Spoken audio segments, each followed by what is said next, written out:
Hello and welcome to another edition of The Tigers Down Under. I'm your host, as always, Alex, and with me tonight I have Mike. How are you, Mike?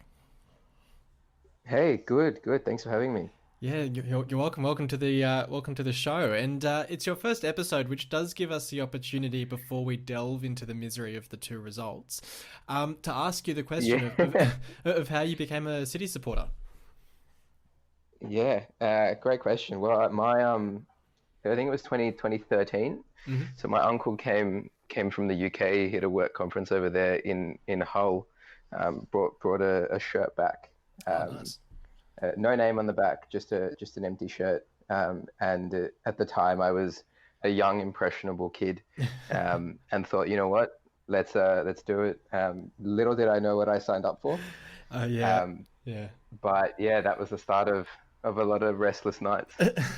Yeah, I think it's a common theme, whether it's Dan or Mitch or me as well, where we talk about becoming City supporters, and you come in with that wide-eyed optimism that everything looks pretty good, pretty rosy, and then you realise that the cold hard reality of things isn't always quite as good as that. But that's part of A being hundred percent. part of being a supporter. You kind of stick with it through the good and the bad, and hopefully, when the good does come back around, it makes the bad times worth it. But um, the bad times were pretty poor this week. It was a pretty important week to get results, and we weren't able to get results in either of the two games. And we'll start talking about the Bristol City game, which at least was, I mean, I guess in some sense, a bit more of a positive game. We managed to score a goal. We looked kind of in the contest, but Yeah.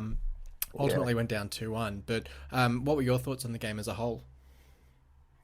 I think we looked all right. It wasn't our best performance, but it also wasn't our worst. Um, I think we had a pretty pacey lineup in terms of our front three. Scott looked great. Had a very early chance to put us Mm. up. Um, I mean, for their goal, it comes through a sea of defenders. It just goes through the legs. Geordie's a bit flat-footed. Do you think Juju puts it back. Do you think So, Yordi should have done a bit better with that one? well, I mean, I just watched the highlights back, and the second he clears it, he's just stuck on his heels, Yeah. and he's just watching the ball. So if he were a bit quicker, even a second quicker, just to step out and put that left foot across, I don't think it would have got through. But if we were to sit here and criticize, Yeah. I guess every mistake that our defenders have made, we'd be here for days. There's been a few of them, haven't there? But yeah, like as you said, I mean, Yeah, Scott looked pretty promising up top. Tyrell was playing some good passes through to him from midfield as well, which obviously yeah, gave us quite a few opportunities early in the game. Wilkes, I mean, I think Wilkes kind of grew into the game as it went on, but sort of as after we went down a couple of goals, we sort of started to press them a little bit more. What was your take on that front three? Because I know that's sort of been where McGann's chopped and changed the most. yeah. It's a really interesting. I guess I'm going to call it a problem we have.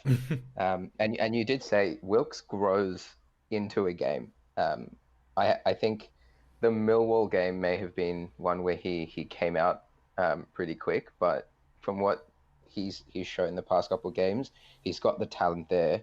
Um, but it just takes too long for him to I guess get into the game, and by the time he's fired up, sometimes it's already half time, and that gives us a half if we've conceded in the first half, which we usually do. Yeah, Um, but Scott's playing very well to come back from an injury. Luckily, we had the time off, but he's definitely made a massive impact. He's pacey, likes to cut in. The issue that I have is the McGuinness versus the Eves selection. It seems like whenever one is not started, they come off the bench and they're pretty good, and then they get the chance to start in the next game, and then it's the exact same situation where the person coming off the yeah, bench ends up being better. And it's really hard to I guess stick with the number nine. yeah. I mean, I can't. Yeah, because you're right. I mean, like it's such a tough situation where neither of them are really pressing that much of a claim to be our starting number nine in a locked in best 11. But like you say, I mean, neither's Yeah, particularly terrible, and McGannis in particular has looked quite good since the restart. But they just can't string yeah. good performances together. And it's a massive blow for confidence as well. Mm. to not have I guess a solidified number 9. So the rest of the team have no one to rely on to grab that goal. And when you look back to I guess the times when we were fighting for playoffs, we always had, I guess we can't talk about him because he's our golden child, but we had Bowen, and you could you came onto a pitch, and I felt like the players knew that Bowen was going to show up, and they knew that he was going to score. Whereas now you've got a lineup starting with Eves, and there's no one to say, yeah, Eves is definitely going to score. I think the best game he ever had was that hat trick in the FA Cup, and since then, yeah, exactly. It wasn't even in the league, and you look back and we saw signs, and we were so excited, and then it just trickled out again. Yeah, so I think it's a massive confidence issue as well for the strikers. Well, and I was going to ask as well. I mean, it's a confidence issue for the players around them, but it must be a confidence issue for the players themselves that McGann just chops and changes the lineup so much that I know, for instance, with Scott coming back into the side on the weekend, he would have been desperate to sort of push his case. Or sorry, it was midweek last week. Would have been desperate to push his case to sort of stay in that starting 11. But you look at the fact that we've made so many. I don't think we've had a settled lineup this season, really, maybe early in the season, but it must be so tough for the players to get on a bit of a run of form, really. Yeah, I agree. You look back at the golden times in the season, and I'd say we would have had a pretty close starting 11. And then the injuries to Burke and Yordi, from then on, I feel like we haven't had a confident 11 that we can put forward and say, yeah, we're going to win this game. And you mentioned Scott. And I thought Scott had a pretty decent game at Bristol. And then you look forward to Millwall, which we'll talk about in a bit, and for him to be dropped to the bench. Yeah. And I was just very confused with that selection. But yeah. Yeah, and look, I mean, we can go into the Millwall game now as well, because obviously we did manage to get a late one back against Bristol City, but it wasn't enough. And it's sort of a symptom of the two games, Millwall as well, where we go down to that first goal against Millwall in the first few minutes, and I know McGann sort of afterwards was bemoaning the fact that in, I think, 5 of the last 6 games, or 6 of the last 7, we've conceded quite early in the game. But you can't keep sort of deflecting away from our own failings by saying, oh, look, they got that, it was a great strike, but you're kind of letting them in those positions, and it's happening too often for it to just be chance. I mean, yes, it was a penalty against Middlesbrough, and yes, it's this, and it's yes, it's that, but at the end of the day, we're in the position we're in because we can't defend resolutely. Absolutely. And I think Elder had a post-match conference as well after McGann, and he said the words, "It's simply not good enough," and which I think it's great hearing that from the players, but I think we need to hear that from McGann. I think if it were to come from him, it would help. It wouldn't help the situation, but it would help, I guess, the trust between the supporters and the manager, which I think there are definitely groups of people losing faith, rightly so. Yeah, well, I was going to ask, I mean, McGann seems to be, he's still sort of sticking with that really positive attitude, but it's turned from being, it's not positive in the way that Nigel Adkins was positive. It's more positive in an almost like a delusional sense, because if you remember back to, I can't remember if it was January or February, but when we were just starting to slip away from the playoffs, and I think Burnsy raised the question with him about whether we were looking down the table or up the table, and McGann got really kind of defensive and pushed back on Burnsy to say, how dare you sort of suggest that we could be sliding into a relegation battle, and you look at us now, and you just have to wonder, is the fact that he's kind of refusing to acknowledge our failings actually doing more damage than good? 100%, I think, and I don't even think the word delusional is too far. It's no one, if you had told us New Year's Day that we would be in the relegation zone, I think everyone would have had a laugh. We were in a very good place. Of course, there were the concerns that this was going to happen. I don't think it was going to happen to this extent. I didn't think we'd stay in the playoffs, so I didn't think we'd get into the playoff positions. I thought we'd hover around mid-table. But now to see the position we're in, and for McGann to not acknowledge it, is what makes it so much harder, because it seems as if there's no way he's thinking about how we get out of it. It's more, we're doing the right thing, it's just not working out, which clearly isn't the case. Well, I was going to ask. I mean, you mentioned the Elder post match interview, and McGann and Elder both sort of talked about the fact that, the positives to take out of the games, or I guess especially out of the Millwall game, was we're creating the chances, we're getting in the right positions. But I mean, at the end of the day, chances don't win you games.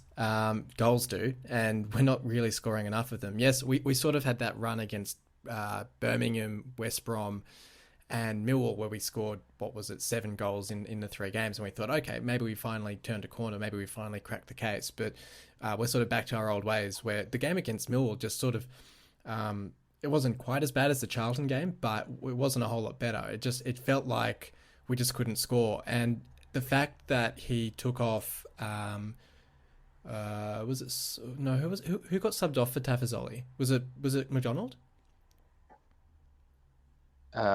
I think it was a direct swap. Yeah. Yeah. And so the fact that he took off McDonald, who fair enough might have been having managed minutes or that sort of thing, and he brought on Tafazoli. While that wasn't sort of directly the issue, I mean, the fact was that we only made, I think, 4 substitutions for the game. So we had an extra change that we could have made. Didn't bring on Tyrells, didn't bring on Scott. I don't think we brought on Lewis Potter either, or maybe I think we brought Lewis Potter on. He came on for Bowler. Yeah. So I mean, you sort of look back on the days of Bruce chucking 5 strikers on the pitch at the end of the game to chase a game, and you kind of laugh at it. But at least it shows that he's trying to win the game. Whereas for McGann to bring on a centre back for, our last change of the game, just sort of sums up, I guess, the attitude at the moment. And even if that wasn't the attitude, it's how it looks, it's the perception. So the fans, as you're saying, who are starting to turn on him and are starting to get really frustrated with him, have so much ammunition when they look at the way that he's picking the team and playing the players during the game. Yeah, for sure. And the thing was, it wasn't even our last substitution to bring Tafazoli on, as you mentioned. We'd done 4, and it seemed the change to put KLP on for Bowler as well confused me, because KLP is he's a fast player. He's a fast player. He's a really talented kid, but he needs that support around him as well. And if you kept Bowler on and decided to go more attacking, look, as you said, look back in the days where we had 5 people up front. It's almost like McCann gave up and wanted to limit it to 1 goal, to a 1-goal loss. And you look at our stats across the season, and a few games ago we were the 7th highest scoring club in the championship. The other side of that is we've conceded the most goals, I think now, even more than Luton. We're 4 behind Luton, but we've conceded the 2nd most number of goals in the league. That's not a ratio you can have, but we also can't just look at our defenders for that. I think if you look back at both the Bristol game and the Millwall game, Long has been looking very shaky. Oh yeah, Anytime a set piece comes in. I mean, even before the break, he was looking quite poor. I mean, I remember there was the Chelsea FA Cup game where he looked awesome, but ever since then, it's been quite a few soft goals conceded.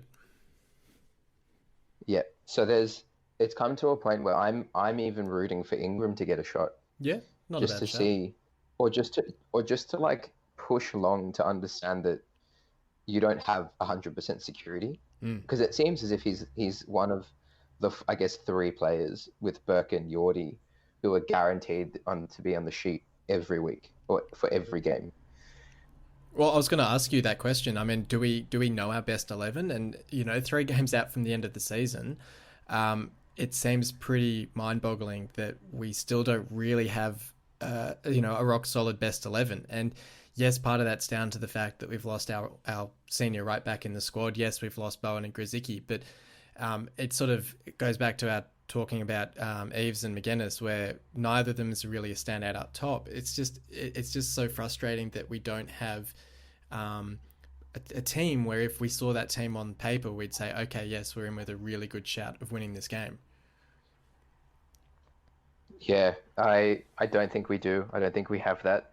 If anything, we've got a starting 8, I'd say. And that problem really does come in that final third. That's it's the most uncertain I think our club has been for a very long time. I mean, you look back a couple of years, we had, yeah, okay, people would say Hernandez wasn't necessarily the best striker, but he was reliable. He had consecutive seasons where he'd scored a number of goals. Yeah. We had Bowen, who'd scored a number of goals. We have no one now Yeah. who can just walk up on the pitch, put a goal in the back of the net, and then give us the lead. If anything, every single game, and I would say even for the next three, we'll probably go behind and then have to fight to get back into it.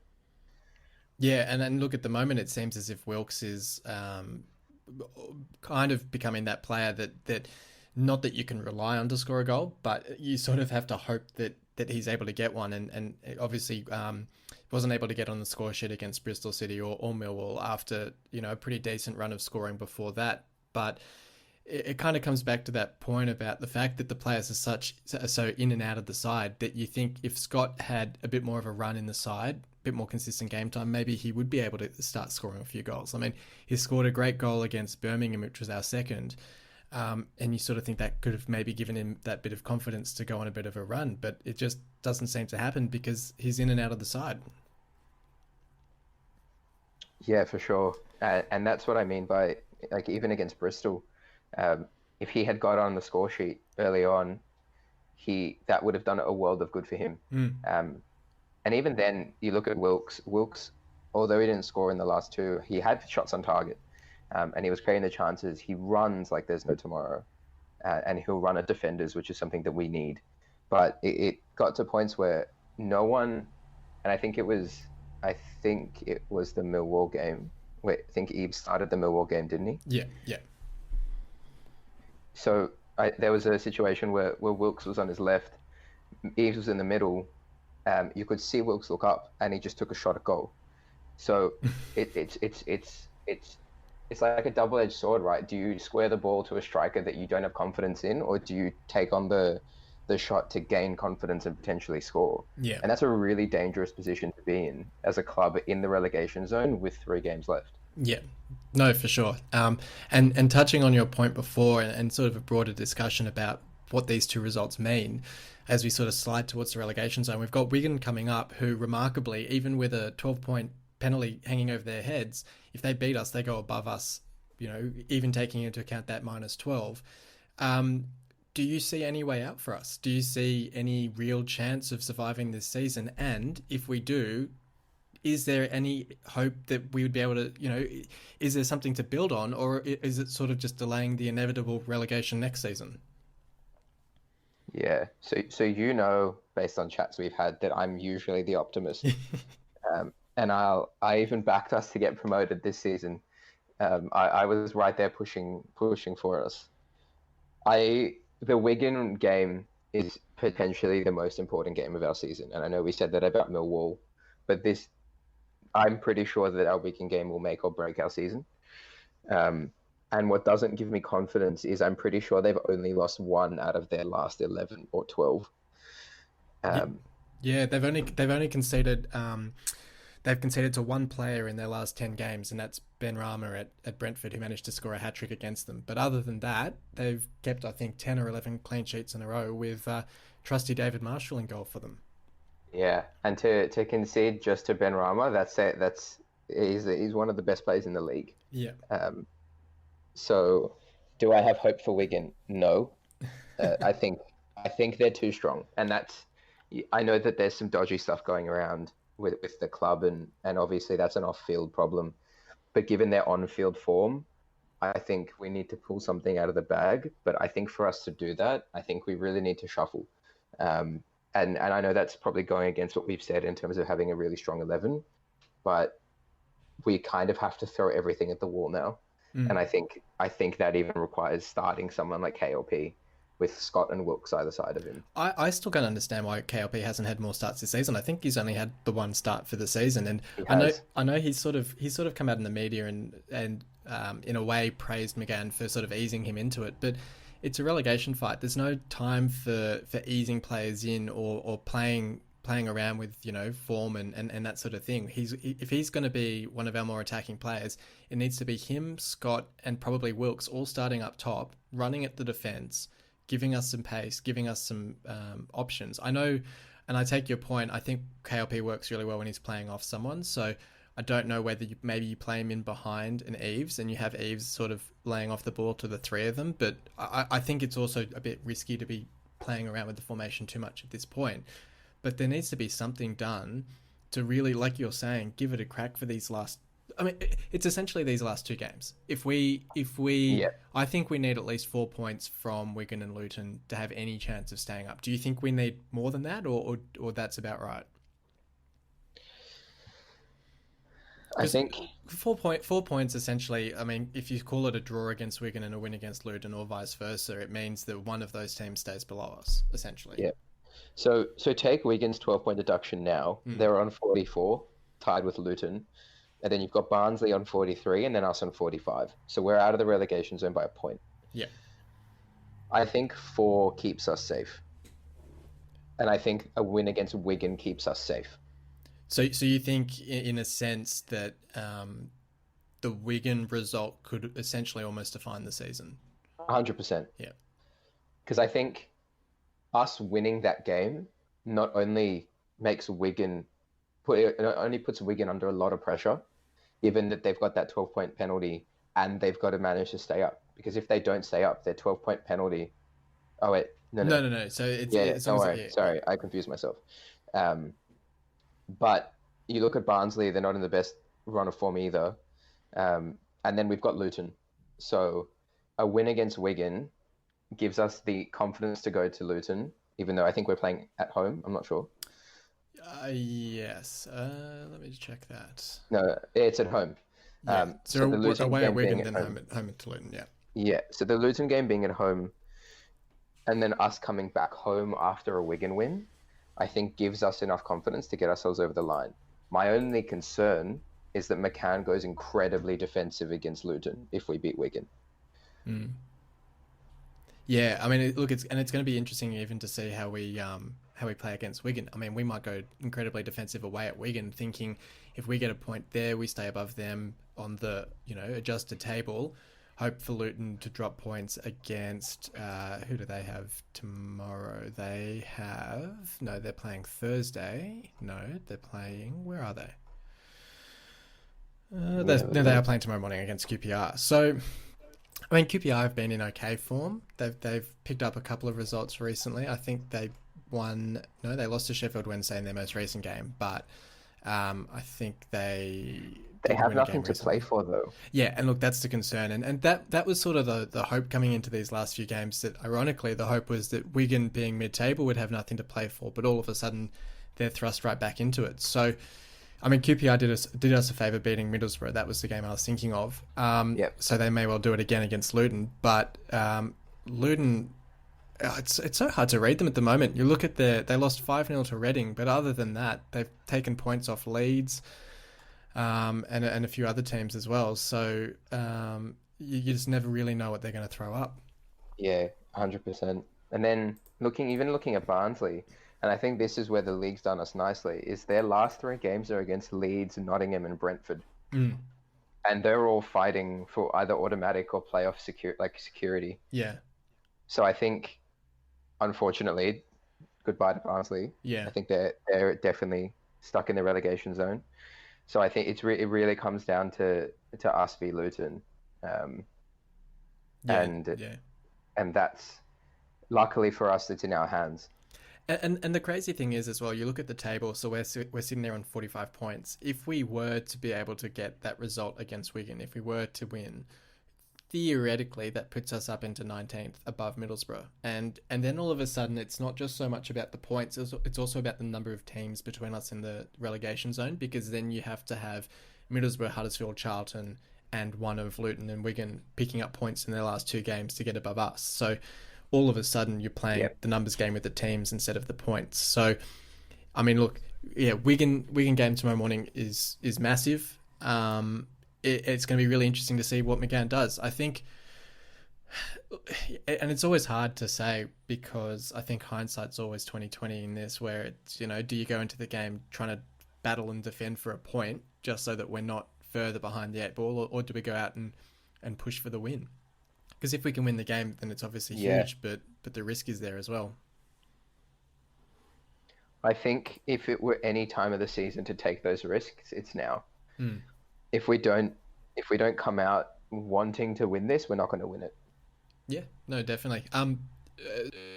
Before, but maybe looking at these two games, would you? I mean, we sort of talked about the chopping and changing of the 11 and the potential of throwing KLP in to start. Would you then look to sort of have a set 11 against Wigan?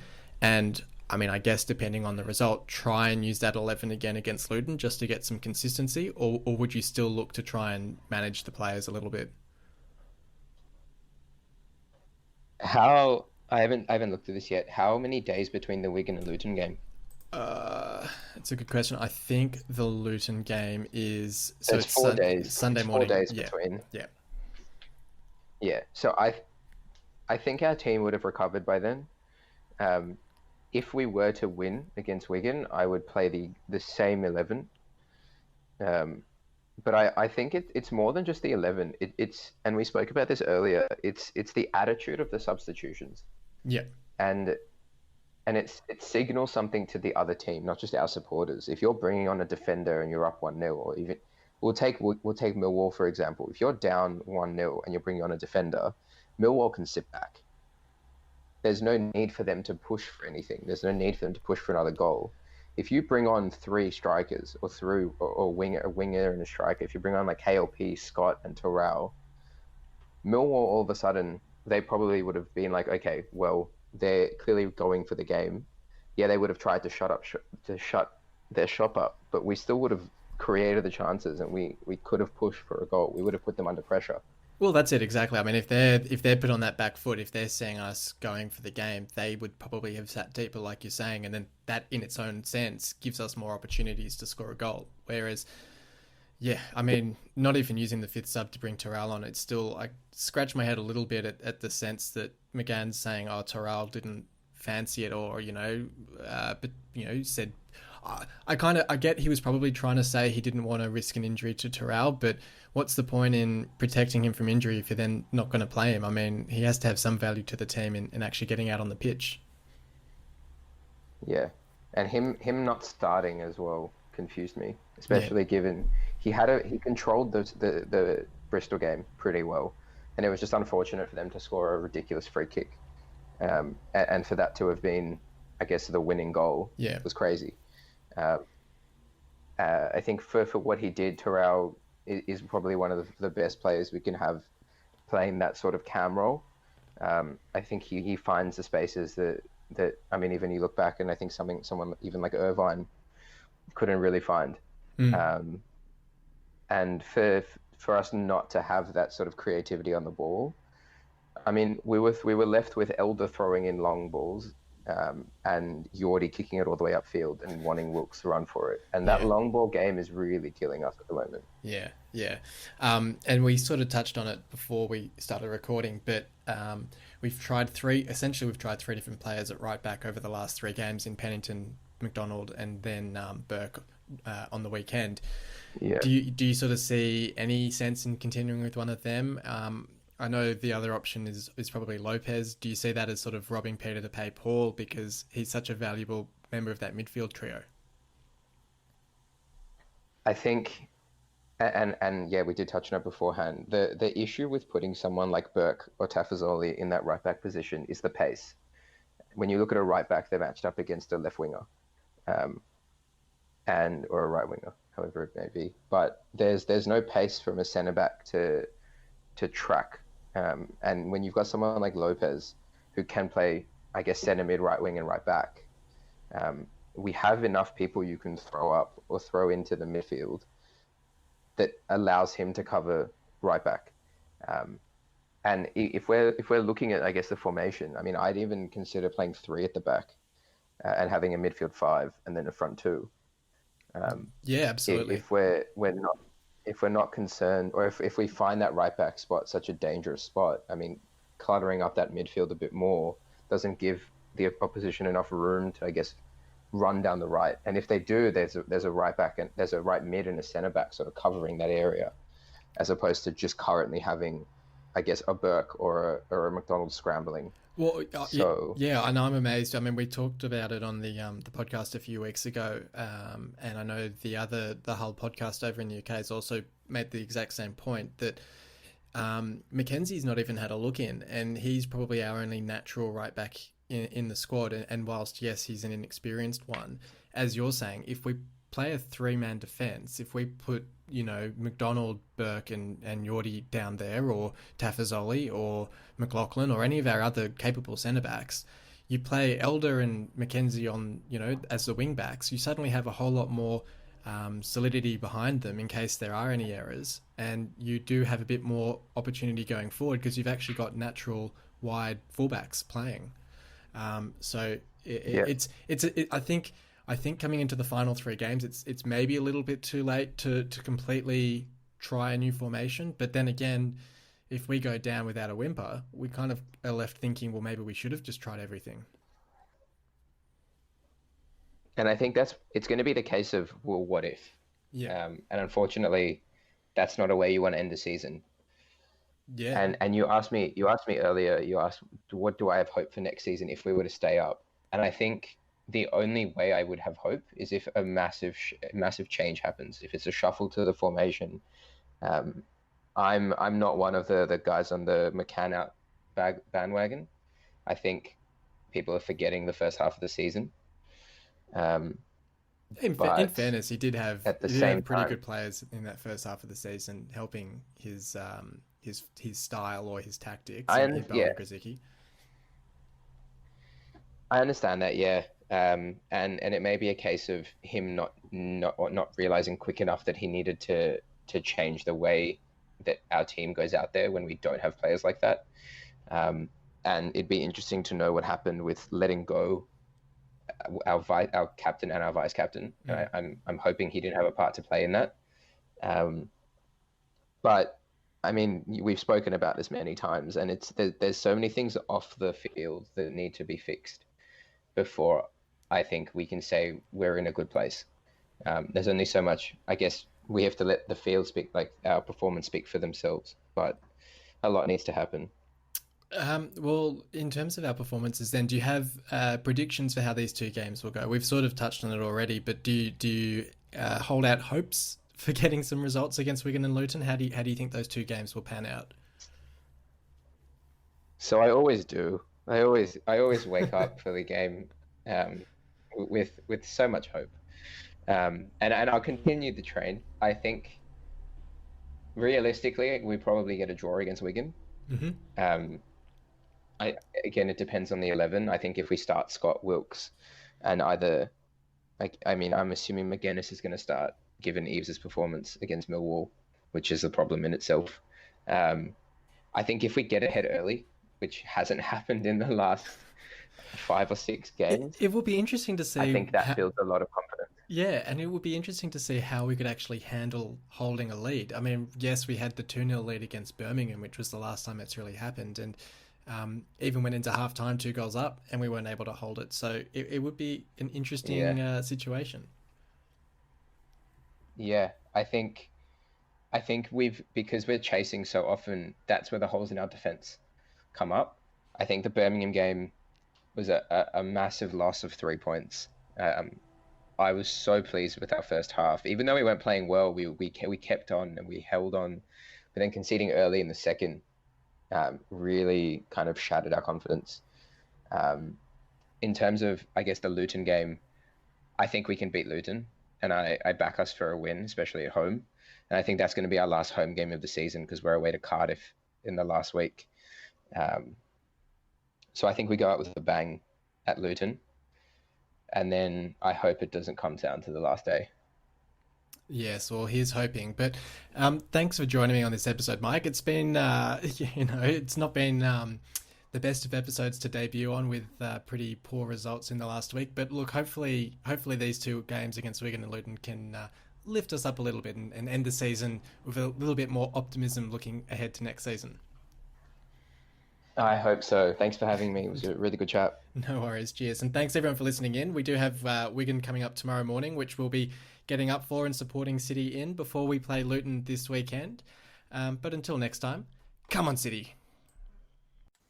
You've been listening to the official Hull City Australia podcast. For more discussion, join us on Facebook in the Hull City AFC Australian Supporters Group or follow us on Twitter at Hull City AFC Oz.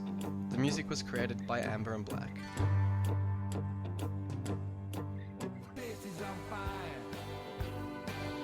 Going higher and higher. There's no turning back 'cause you're out.